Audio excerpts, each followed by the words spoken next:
మీ పేరేంటి? నా పేరు కొంచాల నాగలక్ష్మి మేడం. మీ వయసు ఎంతమ్మా? 27 సంవత్సరాలు. 27 సంవత్సరాలు. మీ ఆయన ఎలా చనిపోయారు? వాళ్ళు అక్కడ కొట్టి చంపేశారు మేడం. కొట్టి చంపారా? ఏమ్మా ఎందుకని కొట్టి చంపారు? ఎట్లా చంపారు మనకైతే ఆ పాపం పుణ్యం మనకు తెలియదు మేడం. ఇంక నేను అక్కడ నడువు నొప్పి అని వచ్చాను మేడం.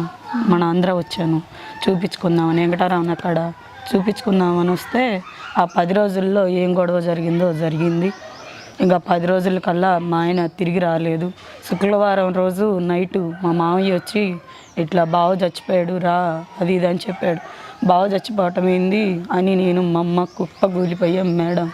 నాకు 2 అమ్మాయిలు, ఒక అమ్మాయి ఫస్ట్ పెద్ద పాప సుప్రియ, సెకండ్ అబ్బాయి చనిపోయాడు, వాళ్ళ వల్లే చనిపోయాడు. టార్చర్ పెట్టేవాళ్ళు మేడం. మీ అత్త మామన టార్చర్ పెట్టేవాళ్ళు. సరే టార్చర్ కూడా భరాయించాను మేడం. మళ్ళీ ఈ పాప ఫెయిల్ అయి పుట్టింది. అమ్మవారి దయ వల్ల ఈ అమ్మాయి ఫెయిల్ అయి పుట్టింది. అట్లా కూడా కంటిన్యూగా కాపురం సాగుతున్న వేళల్లో ఆయనకి నాకు గొడవలు పెట్టి ఇంక ఇక్కడికి వచ్చిన తర్వాత ఇక్కడ వెంకటరామన్ హాస్పిటల్లో చూపించుకుందామని నేను వచ్చాను. వచ్చిన తర్వాత ఇలా జరిగింది మేడం. శుక్రవారం నైట్ కల్లా అక్కడికి వెళ్ళాం కదా, శనివారానికల్లా ఉదయానికల్లా పోస్ట్ మార్టం వచ్చింది వరంగల్ నుంచి. రాగానే పోయిందాన్ని పోయినట్టు నన్ను నా బిడ్డలను కొట్టారు మేడం. ఎందుకలా? అంటే మీ అత్త మామేనా? మా అత్త మామ, మా ఆడబిడ్డ, మా పెద్ద ఆడబిడ్డలు. దేనికి కొట్టడం? అంటే ఏదైనా రీజన్ ఉంటుంది కదా. రీజన్ అంటే నువ్వే చంపావు, మేము చంపలేదు, నువ్వే చంపి మా పిల్లోడిని నాగం చేసావు అని ఇట్లా టార్చర్ పెట్టి గందరగోళం. అప్పుడు ఇక్కడ ఉన్నా అంటున్నారు కదా. ఇక్కడ ఉన్నా కూడా మేమే చంపామన్నారు. మా ఊరు దొడ్డారపల్లి. అదేంది ఆ అమ్మాయి ఇక్కడ ఉంటే ఆడ మీరు చంపుకొని తీసుకొచ్చి గేమ్ ఆడుతున్నారని మా ఊరోళ్ళు నాకు న్యాయంగా మాట్లాడారు మేడం. అయినా కూడా వినిపించుకోలేదు. ఈ ఊరోళ్ళు ఆ ఊరోళ్ళు 2 ఊరోళ్ళు కలిసినా కూడా కర్రలు తీసుకొని నా ఊరోళ్ళని కొట్టారు మేడం. వాళ్ళు నా బిడ్డల్ని నన్ను అనాథలు చేశారు మేడం. మీ ఆయన చనిపోయి ఎంతకాలం అవుతుంది? 4 ఏళ్ళు అవుతుంది మేడం. 4 ఏళ్ళు అవుతుంది.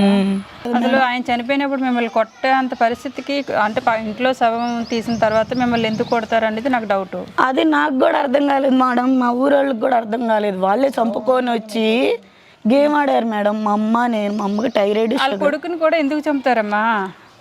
వాళ్ళ ఆడబిడ్డ అమ్మాయి అబ్బాయి అక్క వాళ్ళిద్దరు ఏదో గొడవలు అయ్యి ఉంటాయి. వాళ్ళ కొడుకు వాళ్ళ అమ్మ చంపింది అర్థం కాలేదు, వాళ్ళ అక్క చంపింది అర్థం కాలేదు. అక్కడ ఏం జరిగిందో ఆ పాపం పుణ్యం మనకు తెలియదు మేడం.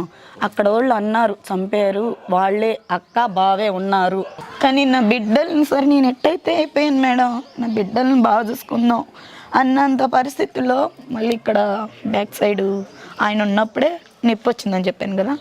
రమణారావు చంద్రశేఖరరావు గారు అమ్మానికి ఎమర్జెంట్గా ఎంఆర్ స్కానింగ్ తీయాలి, దాన్ని బట్టి మేము ట్రీట్మెంట్ తీసుకుంటామన్నారు, చేస్తామన్నారు.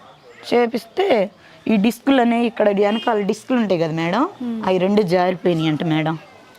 ఇంకా నువ్వేం పని చేయటానికి లేదమ్మా, నీకు ఎమర్జెంట్గా ఆపరేషన్ చేయాలి అన్నారు మేడం.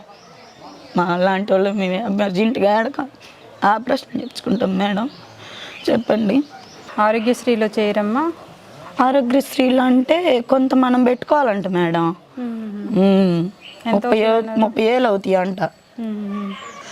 ఆడపూటకాయ పుట్టినందుకు నాకు చేదురుగా ఉంది. ఇంకో ఇట్లాంటి సిచ్యువేషను పచ్చని చెట్టు కింద ఏ ఆడపిల్లకి రాకూడదు మేడం. వాళ్ళు పెట్టిన టార్చరు, వాళ్ళు పెట్టిన బాధలు ఏ ఆడపిల్లకి రాకూడదు అనుకుంటా నేను. ఒక్కోసారి మా నాన్న 4 సంవత్సరాల పిల్లప్పుడు చచ్చిపోయాడు మేడం. అందుకు నాయనమ్మ అది ఇల్లు, 1 రూపాయి కూడా పెట్టిన వాళ్ళు లేరు మేడం. మీ ఆయన ఉండేటప్పుడైనా మిమ్మల్ని బాగా చూసుకుంటేవారా? ఎక్కడ మేడం, ఎట్టి కొడితే అంత దూరాన్ని పడేదాన్ని.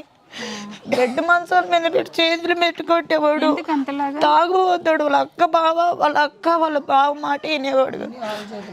ఎవరి గురించి మాట్లాడారమ్మా, అతన్ని చేసి పెట్టాలి. మరి ఎవరు పెడతారా బిడ్డలకైనా? మీ జీవితం అలాగే అయిపోయి మీ బిడ్డ జీవితం అట్లనే అయిందా తల్లి? బతకు ముందు కూడా ఆశ లేదు పాలు. సరే అమ్మా, ఫస్ట్ అయితే మీరు ఇంకో 4 రోజులు రెస్ట్ తీసుకోండి. బియ్యం రేషన్ ఇస్తాను. కొన్ని రోజులు మీరు ఆరోగ్యంగా ఉండి, కొంచెం మీరు ఆరోగ్యంగా ఉంటే ఏమన్నా చిన్న పని చేసుకోమన్నాడు మేడం సారు.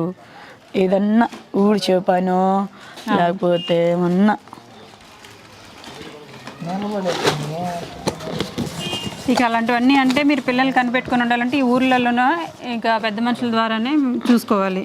ఇగో రేషను తీసుకుంటారా, తీసుకురండి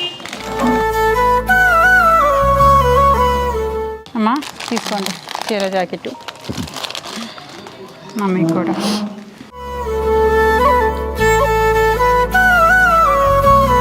ప్రస్తుతానికైతే మీరు అన్నట్టుకి లోకల్లో ఏదైనా పని ఉంటే చూడండి. ఎందుకంటే మీరు పిల్లలు విడిచిపెట్టి ఇంకెక్కడికో వెళ్ళి పని చేయాలన్నా చేయలేరు.